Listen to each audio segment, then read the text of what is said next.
We went from Slovakia to Canada in the pursuit of my parents' dream. Miriam Martinkova was 4. Her brother Adrian Martensa was 8. Then they moved to North Carolina 14 years ago. They're here on an E-2 visa. Our family pretty much had to prove to the United States government that we have a business here and we have the opportunity to invest and create jobs. They run a tech company and a nonprofit, Technology for the Future, that puts computers in students' hands. This year, they donated more than 10,000 to schools in Guilford County and around the country. Pretty much we were thrown into this front lines crisis of we are now the ones responsible for making sure that children can continue their educational journey. They're on what's called an I-94. Their visa allows them to come to the U.S., and it wasn't set to expire until 2023. But that I-94 gives them permission to stay for 2 years at a time. Adrian tells me they've always had to cross the border by a certain date and get a new one when they cross back into the U.S.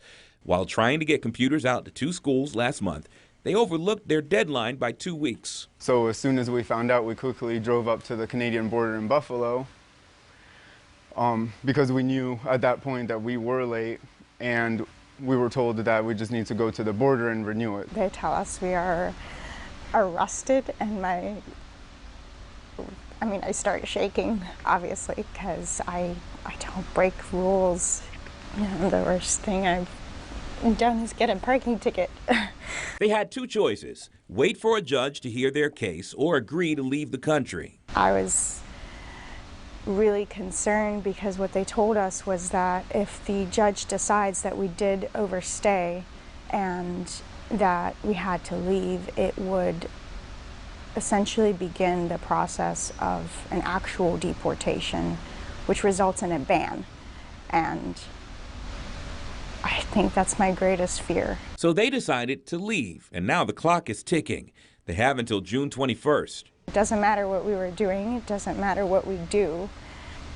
We were late, and that's all that matters. There are instances where even if it's been a matter of days or weeks, less than a month, those are some harsh consequences that can, if you fail to maintain your status. I asked U.S. Customs and Border Patrol if there's been any kind of grace period during the pandemic.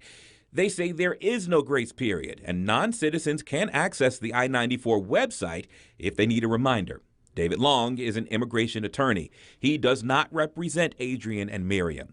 He says exceptions do happen sometimes. You may call it a grace period where they say if the violation of status was through no fault of your own, and what does no fault of your own mean? That's a kind of a nebulous term. You may be asking, why don't they just become citizens? Well, it's not that simple. The way you can get citizenship as an immigrant is to get a green card, and from a green card then apply for citizenship.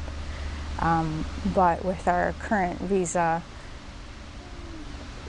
we don't also qualify for a green card.